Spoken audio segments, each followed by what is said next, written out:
మీరు ఆశీర్వాదం ఇవ్వటానికి బదులు నా జాతి మొత్తానికి మీరు నీళ్ళు ఇస్తానని నాకు మాట ఇస్తే నేను ఇప్పుడే ఇక్కడ సాష్టాంగపడతాను. అది ఎన్నటికీ జరగదు. అయితే నేను సాష్టాంగపడటం జరగదు.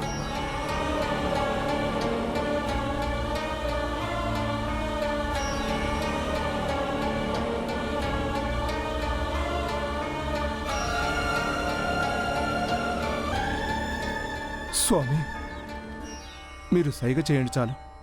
ఓ భీమురావుని పట్టుకొని ఇప్పుడే మీ పాదాల కింద పడుకోబెట్టలేకపోతే అప్పుడు అడగండి మీరు.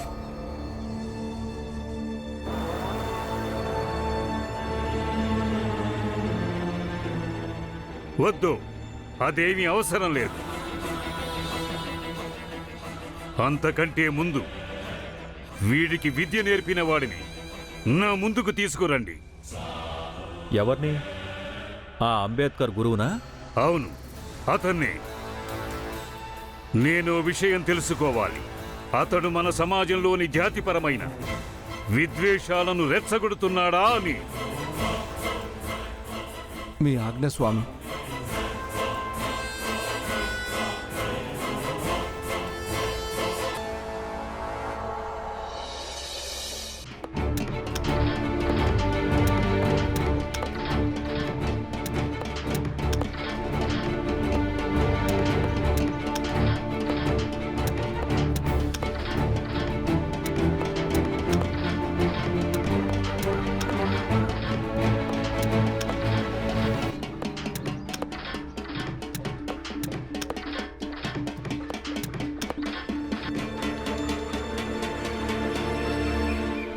ఏంటిదంతా?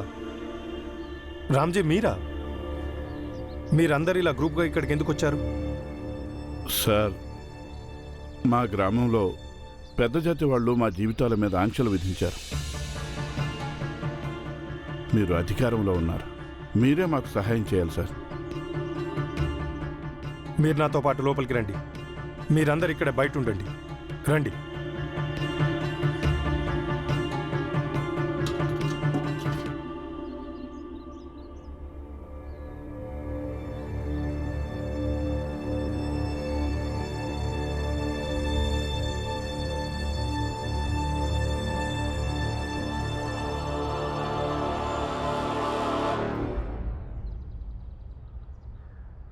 ఉత్తి ప్రణామం కాదు, సాష్టాంగ ప్రణామం చెయ్యి.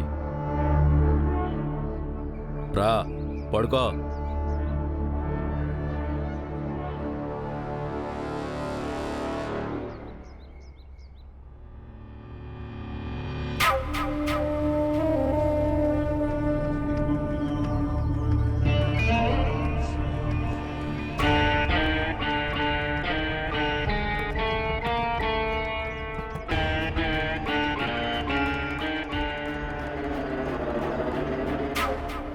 మీరు మీ శిష్యుడిలా సాగిలపడటానికి నిరాకరిస్తారని నేను అనుకున్నాను.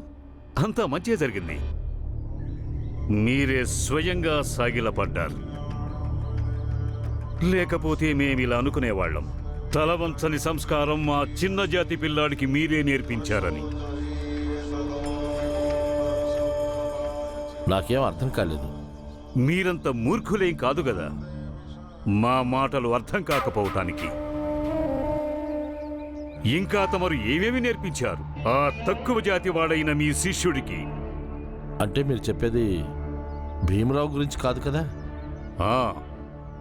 తనకి నేను తక్కువ, పరిస్థితులే ఎక్కువ నేర్పించాయి. స్వయంగా నేనే కొన్నిసార్లు తన నుంచి నేర్చుకుంటాను. నేను పాఠాలు మాత్రమే చెప్తాను, తను నాకు నేర్పిస్తాడు. ఆహా, వాడిని ఎలా పొగుడుతున్నారంటే నిజానికి వాడేదో మనిషి కానట్టు, ఎవరో అవతార పురుషుడైనట్టు. చూడండి స్వామి, అవతార పురుషుడో కాదో నేను చెప్పలేను, కానీ ఒకటి మాత్రం ఖచ్చితంగా చెప్పగలను. వాడు ఏమీ సాధారణమైన బాలుడు కాదు. వాడు అందరికీ భిన్నం. అందుకేనా మీరు మీ పరువుని వాడికిచ్చారు? పరువేంటి? మీ ఇంటి పేరు అంబేద్కర్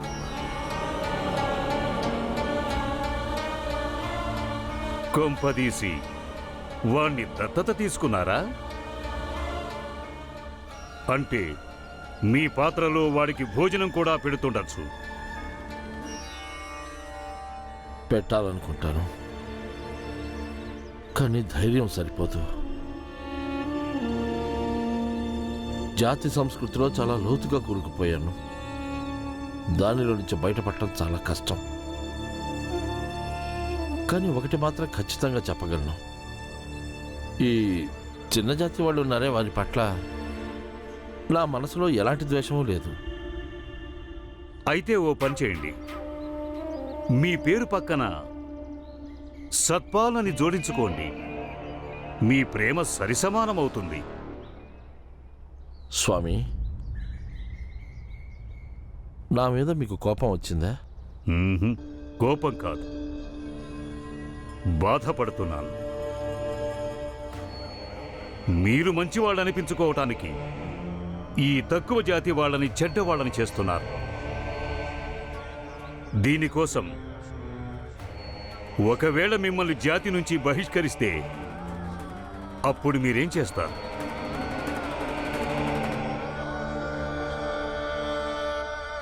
స్వామి, నేను ఒక ఉపాధ్యాయుడిని.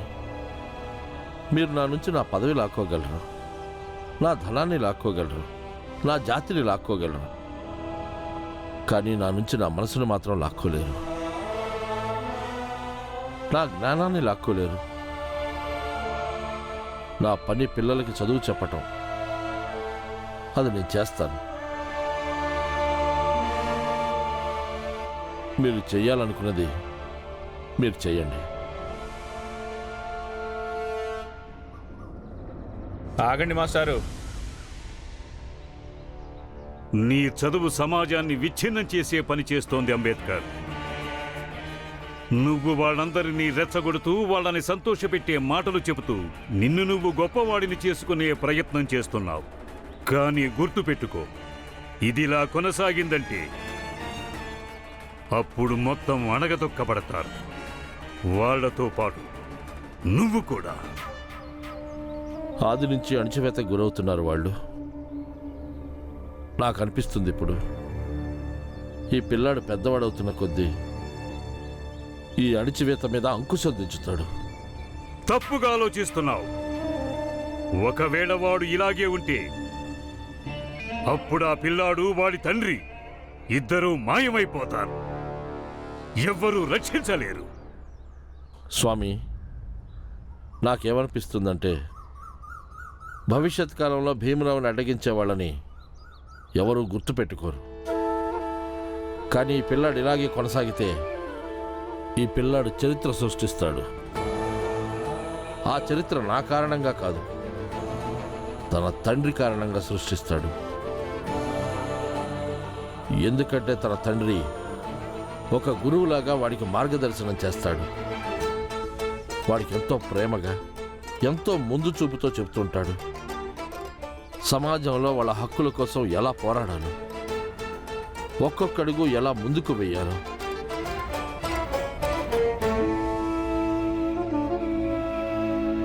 అనుమతి ఇవ్వండి.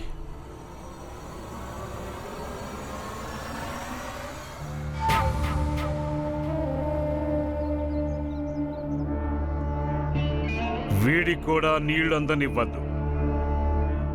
మీ బావుల్లోంచి నీళ్లు తీసుకోకుండా వీడికి ఆంక్షలు విధించండి. అప్పుడు తెలిసొస్తుంది వీడికి సమాజానికి సంబంధించిన కార్యాల్లో ఆటంకాలు కలిగించే వాళ్లకు సహాయం చేస్తే పరిణామం ఎలా ఉంటుందో. తమరి ఆజ్ఞ స్వామి. ఈ రోజు నుంచి ఇతనికి కూడా నీళ్లుండవు. చూడు రామ్జీ, నువ్వు ఒకప్పుడు ప్రభుత్వ శాసన వ్యవస్థలో ఉన్నవాడివే. ప్రభుత్వం ఎప్పుడు శాంతినే కోరుకుంటుంది. ఇక శాంతి కోసం మేము కొన్నిసార్లు న్యాయంతో రాజీ పడాల్సి ఉంటుంది. రామ్జీ, ఈ వ్యవహారం అంతా మా అధికారంలో కన్నా సమాజం పరిధిలోనే ఎక్కువ ఉంది. అందుకని ప్రభుత్వం తరపున మా నిస్సహాయతను అర్థం చేసుకుని ఇక్కడి నుంచి వెళ్ళండి. దీని నిర్ణయం సమాజమే తీసుకుంటుంది. నా మాట విని కొన్ని రోజులు ఏదో ఒక విధంగా నీటిని మీరే సమకూర్చుకోండి. వాళ్ళు శక్తివంతులు. వాళ్ళ ఆధిపత్యానికి తలవంచడానికి ఏమి ఇబ్బంది పడాల్సిన అవసరం లేదు.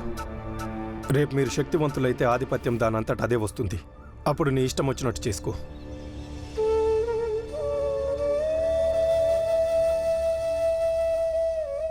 సార్ ఒక కథ చెప్పనా? నేను పరిష్కారం గురించి చెప్తుంటే నువ్వు కథలు చెప్తానంటావేంటి రామ్జీ? వినండి. ఒక సామాన్యుడున్నాడు. అతనికి ఒక కొడుకున్నాడు. ఇద్దరు మా జాతి వాళ్లే. ఆ గ్రామంలో కొందరు మూర్ఖపు మనుషులున్నారు. వాళ్ళందరూ ఇలాంటి సమస్యనే ఉత్పన్నం చేశారు. అప్పుడు ఆ సామాన్యుడి కొడుకు వాళ్ళ జాతిలో ఒక్కొక్క పురుషుడిది, స్త్రీలది, పిల్లలది అందరి పేర్లు రాసుకుని పెద్ద జాతి వాళ్ళ దగ్గరికి వెళ్ళాడు. వెళ్ళి వాళ్ళకి ఒక్కొక్క పేరు చదివి వినిపించాడు. తర్వాత చెప్పాడు, మీరు ఏం చేసినా సరే మేము తలవంచము, ఈ గ్రామం వదిలి వెళ్ళము అని. సార్, ఆ పిల్లాడి ఒంటి మీద ఎలాంటి యూనిఫాము లేదు. ఇంకా తన వయసు కూడా చాలా తక్కువ. కానీ తన దగ్గర ఏముందో తెలుసా? తనని ఏది అంత ధైర్యస్తుని చేసిందో అదే ఆత్మవిశ్వాసం. ఎందుకంటే అతడు న్యాయం పక్షాన్ని నిలబడ్డాడు. కానీ మీరు అధికారంలో ఉండి కూడా అన్యాయం పక్షాన్ని నిలబడ్డారు.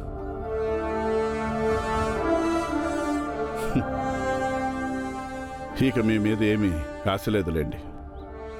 మేము చూసుకుంటాం. అన్నట్టు మేము అప్పటిదాకా నిరీక్షించలేం కూడా. రేపు మేము శక్తివంతులం అయ్యేదాకా మా చేతుల్లోకి అధికారం వచ్చి మేము అప్పుడు ఏదో చేయొచ్చులే అని.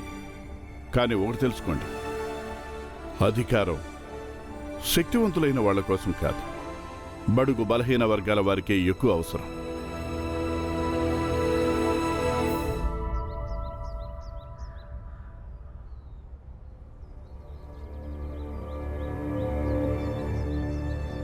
అన్నట్టు సార్, కథలో చెప్పిన తండ్రున్నాడే, అది నేనే. ఇంకా కొడుకు, వాడు నా కొడుకు భీమ్రావు.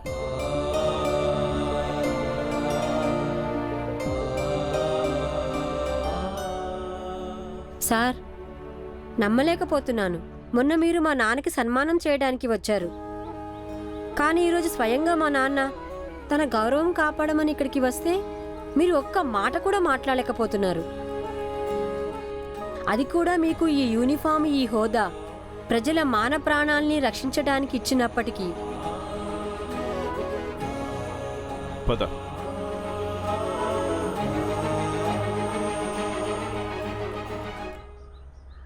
అన్నా, ఏమైంది?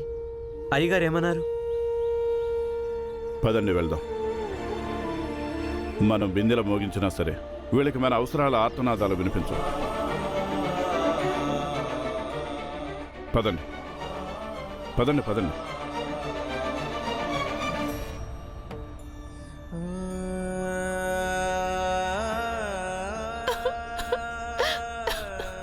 అయ్యో అక్క, ఏడవద్దు.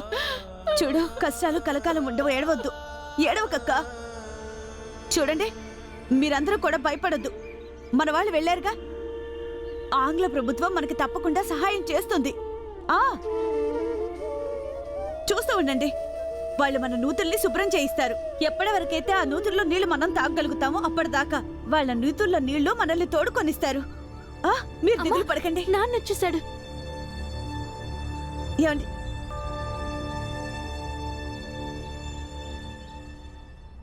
ఏమన్నారండి వాళ్ళు?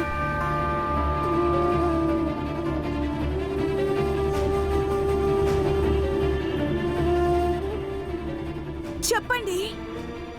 ఇంకేమంటారు? వాళ్ళు మనకేమీ సహాయం చేయలేరంట.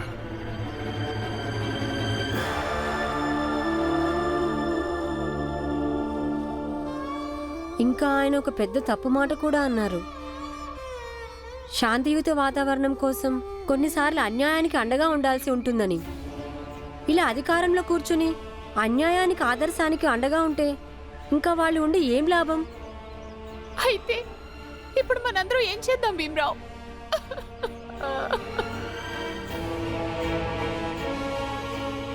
పిన్ని, ఏడవద్దు. ఆయన అన్నారు, ఇది అధికారం కంటే ఎక్కువ సమస్య సమాజంది అని. కాబట్టి మన తదుపరి పోరాటం కూడా ఇక సామాజిక సంఘర్షణే అవుతుంది. కానీ సంఘర్షణ అంటే అర్థం హింస కాదు. మరి మీరందరూ తదుపరి సంఘర్షణ చేయడానికి సిద్ధంగా ఉన్నారా?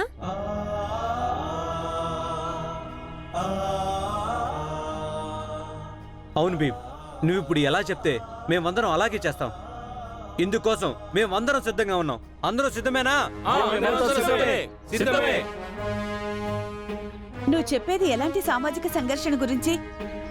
ఇప్పుడు వీళ్ళందరినీ దేనికోసం సిద్ధం చేస్తున్నావు? ఇక్కడి నుంచి బయటికి వెళ్ళండి, మీ పుస్తకాలు అక్కడే పెట్టుకోండి, దూరం నుంచే వినండి. అన్నయ్య, నువ్వు కూడా ఇలా పడుకో, లేకపోతే వీళ్ళు మనల్ని పట్టించుకోరు. ఇదేం పిచ్చి పని? గురువుగారు చెప్పారు క్లాసు బయట నిలబడి చదువుకోమని. కానీ అక్కడి నుంచి సరిగ్గా కనిపించదు, సరిగ్గా అర్థం అవ్వదు. పిల్లలందరూ నాతో పాటు తరగతి బయట నిలబడి చదువుకోవాలి, లేదా మేము కూడా లోపల కూర్చొని చదువుకోవాలి. నేను నిన్నే అడుగుతున్నాను, చెప్పు. అమ్మా, నాన్న నాకు ఎప్పుడూ ఒకటే చెప్తూ ఉంటారు.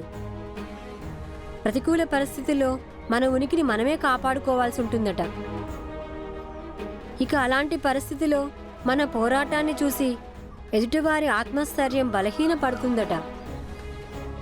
ఇప్పుడు నేను అదే చేయడానికి ప్రయత్నిస్తున్నాను. భరతమాత నుదుటిపై కొత్త రాతవి, శక్తిదాతవి, రాజాంగ కర్తవి. నువ్వు కన్న స్వప్నం సమానతే కదా, సమస్త జనులకి చరిత్ర నీ కథ. భరతమాత నుదుటిపై కొత్త రాతవి, నువ్వు కన్న స్వప్నం సమానతే కదా. నీ కలమే మా బలమై అవతరించనే, నువ్వు పలుకు మాట ప్రతిని భీమగర్జనే. నాయకుడేనే భీమ్రావ్. నేను అలా అనుకుంటున్నాను. మీరందరూ ఏమనుకుంటున్నారో అది చెప్పండి. ఈ పిల్లాడు చెప్పింది చాలా బాగుంది. ఏ నూతుల్లో చచ్చిపోయిన జంతువుల్ని పడేశారో వాళ్ళు ఆ నూతుల్లో నీటిని మళ్ళీ తాగడానికి పనికొచ్చే విధంగా మార్చడానికి ఏం చేయాల్సి ఉంటుందో అవన్నీ మనం చేద్దాం. ఇక అప్పటిదాకా మనం నీళ్లుండే వేరే ప్రదేశాలను వెతికి, అంటే చెరువులు కాలువల్లో నుంచి నీళ్లు తెచ్చుకొని మన అవసరాలను తీర్చుకుందాం. భీమరావు సరిగ్గానే చెప్పాడు, మనం అలాగే చేద్దాం. ఏమంటారు? అవును, అలాగే చేద్దాం. అన్యాయానికి వ్యతిరేకంగా పోరాడదాం. ఎవరికి కలవదు.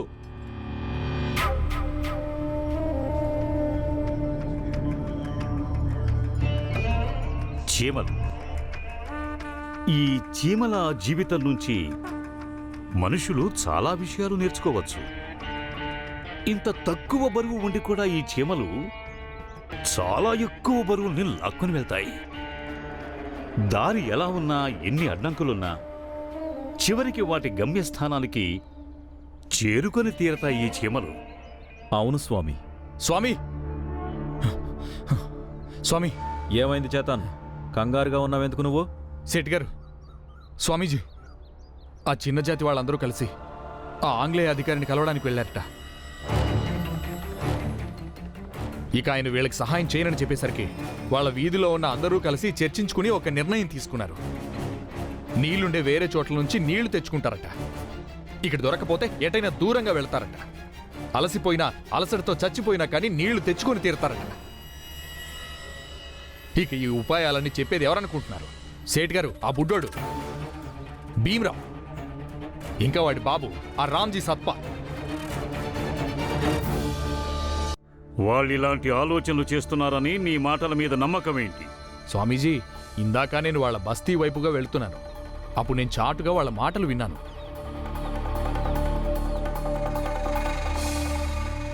వీడిని లాక్కొట్టు. స్వామి, ఆజ్ఞని పాటించు. చిత్తం.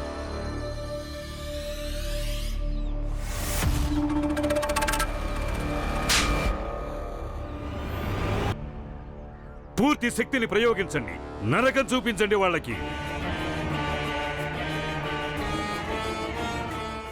శపథం చేసి వెళ్ళాడు కదా పిల్లాడు, ఈ సతారా గ్రామం నుంచి ఎవ్వరూ బయటకు వెళ్ళరని. మొత్తం వెళతారు.